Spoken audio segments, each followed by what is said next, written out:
15 days out from the election, and Obamacare policyholders take a major blow. The administration confirmed today that insurance premiums will go up sharply by an average of 22% next year. Our nightly political panel is back. Guy Benson, political editor at townhall.com, and Susan Ferrechio, chief congressional correspondent of the Washington Examiner. Well, Guy, what about this? I mean, it isn't just that the premiums are going up, right? Right. So 4 pieces of information for viewers right now. Announced today, and this is the Obama administration's own data. The average baseline plan under Obamacare, on average, will go up by 25% premiums in 2017. The administration announced that 15 insurers will join the marketplaces in 2017. That sounds like good news. Except 83 are exiting. Oh, my God. About 1 in 5 Obamacare consumers will have fewer than 2 choices when it comes to plans, meaning 1 or 0, 1 in 5. And the administration is now projecting 13.8 million enrollments next year. And I think it's worth remembering That's that new enrollments? Total enrollments. Total enrollments. Yeah. Total enrollments under the Obamacare marketplace, 13.8 million, which is down from what CBO, the Congressional Budget Office, initially projected that by this time they'd be north of 21 million. So this is the White House's own information. This law is failing on its merits. Susan? And so we say, why is it failing? Because it's doing what most people predicted it would do, which is attract the people who need the most health care while not attracting the people who don't need the health care, the young and the healthy. They're not signing up for this. And if they're not signing up, they're not paying into the system.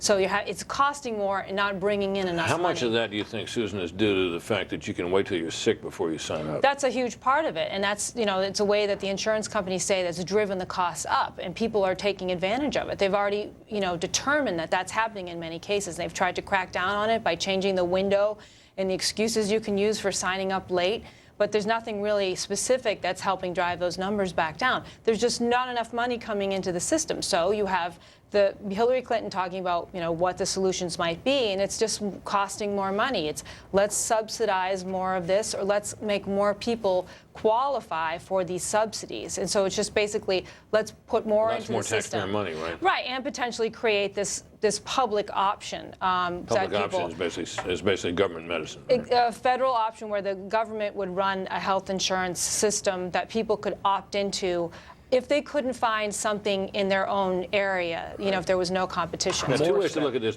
guy politically. One would seem to be this thing is failing. It's the signature achievement or the signature legislative achievement of Obamacare.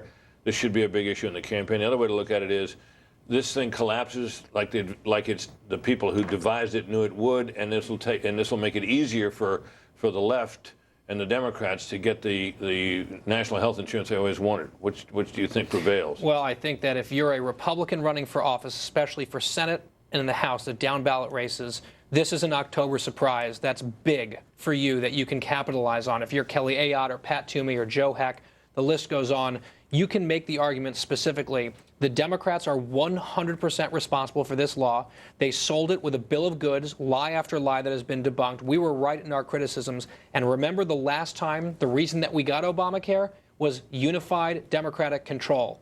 If not for the 2008 wave, there would have been some brakes on this runaway train. We cannot give the Democrats all of Washington back, which is why you have to make sure to vote Republican down ballot. It's a very strong argument. Last word, Susan. I think what we're going to see is potentially if we have a Democrat in the White House and we have a divided Congress, kind of a gridlock situation where you have the thing spiraling into great. Right, but they're going to have to do something, though, to deal with the people who can't get health insurance. Guy, Susan, thank you both very much.